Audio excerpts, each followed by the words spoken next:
Hello friends, I am Gaurav and you are watching English Story with Gaurav. If you have problem in speaking and reading English, then you have clicked on the right video. Because on this channel we upload stories in English in which along with background voice there is also caption so that you can reading and listen to English so that both your reading and speaking will become fine. So let's start the video without any delay. The thief's story. Was still a thief when I met Romi. And though I was only 15 years old, I was an experienced and fairly successful hand. Romi was watching a wrestling match when I approached him. He was about 25 and he looked easygoing, kind and simple. Enough for my purpose. I was sure I would be able to win the young man's confidence. You look a bit of a wrestler yourself, I said. There's nothing like flattery to break the ice. So do you, he replied, which put me off for a moment because at that time I was rather thin and bony. Well, I said modestly, I do wrestle a bit. What's your name? Hari Singh, I lied. I took a new name every month, which kept me ahead of the police and former employers. After these formalities, Romi confined himself to commenting on the wrestlers, who were grunting, gasping, and heaving each other about. When he walked away, I followed him casually.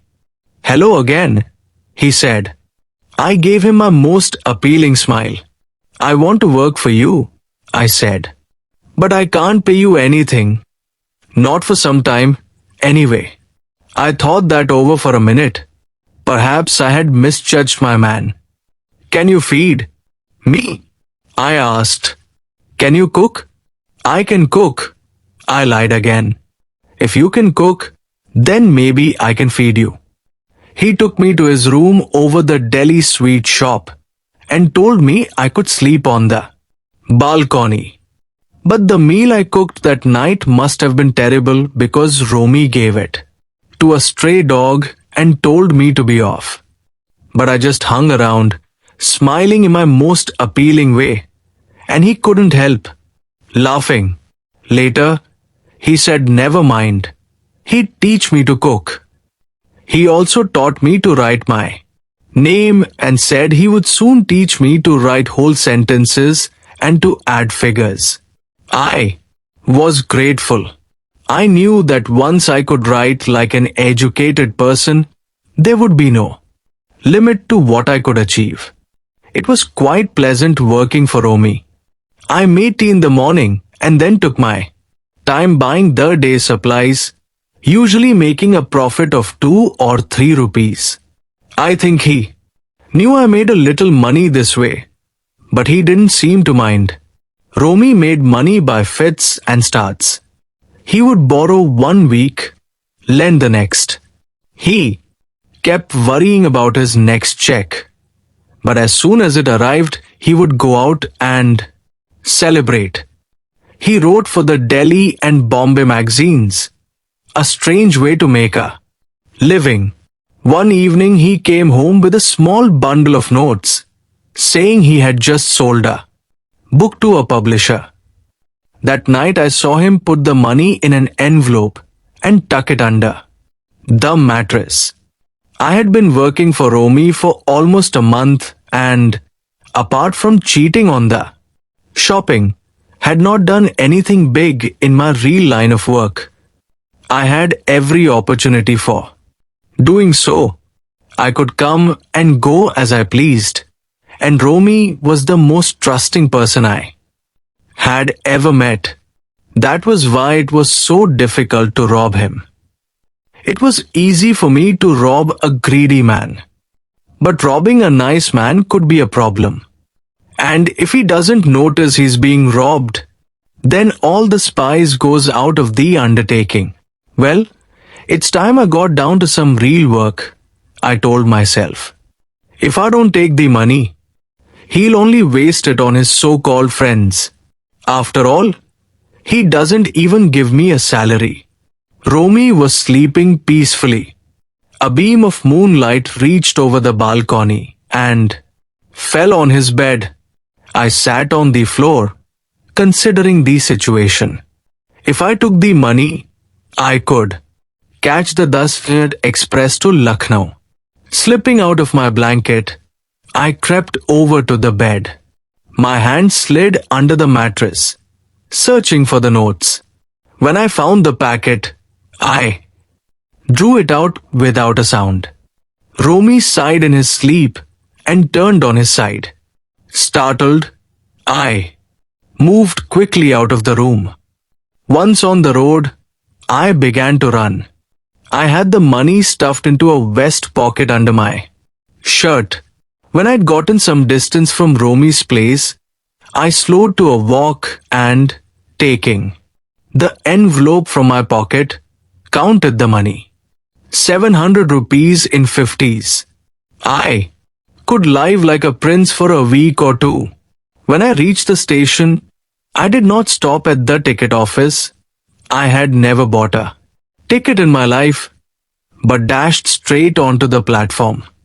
The Lucknow Express was just moving out. The train had still to pick up speed, and I should have been able to jump into one of the compartments, but I hesitated for some reason I can't explain, and I lost the chance to get away. When the train had gone, I found myself standing alone on the deserted platform. I had no idea where to spend the night. I had no friends, believing that friends were more trouble than help. And I did not want to arouse curiosity by staying at one of the small hotels nearby.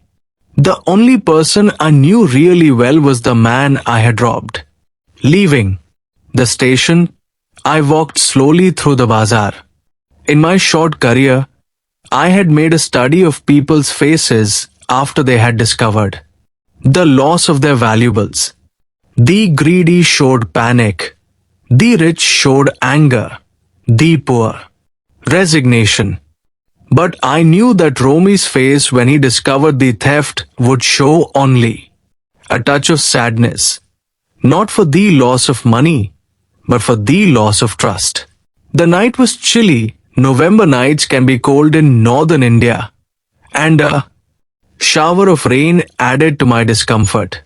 I sat down in the shelter of the clock tower.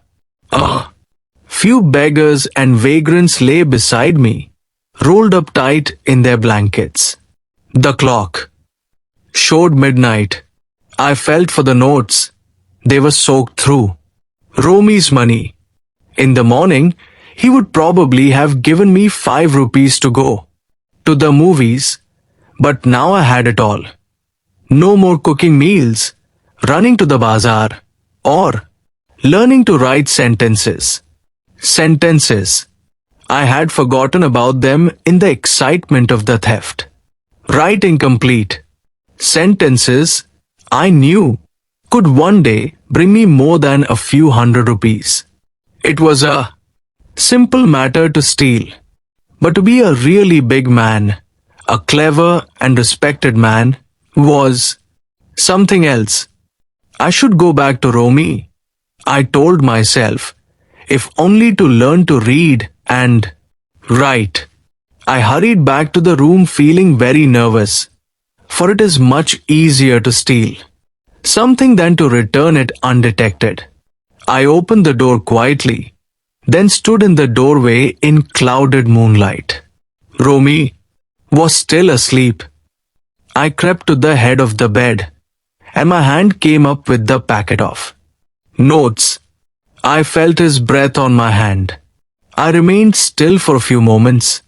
Then my fingers found the edge of the mattress, and I slipped the money beneath it.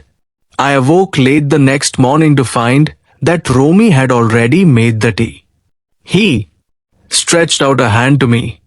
There was a 50-rupee note between his fingers. My heart sunk. I made some money yesterday, he said. Now I'll be able to pay you regularly. My spirits rose.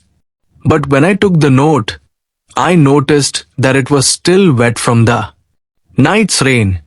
So he knew what I'd done. But neither his lips nor his eyes revealed anything. Today we'll start writing sentences, he said. I smiled at Romi in my most appealing way. And the smile came by itself, without any effort. So friends, how did you like this video? Let us know your thoughts in the comment section below. If you enjoyed the video, don't forget to hit the like button and subscribe to our channel for more amazing content. Thank you for watching.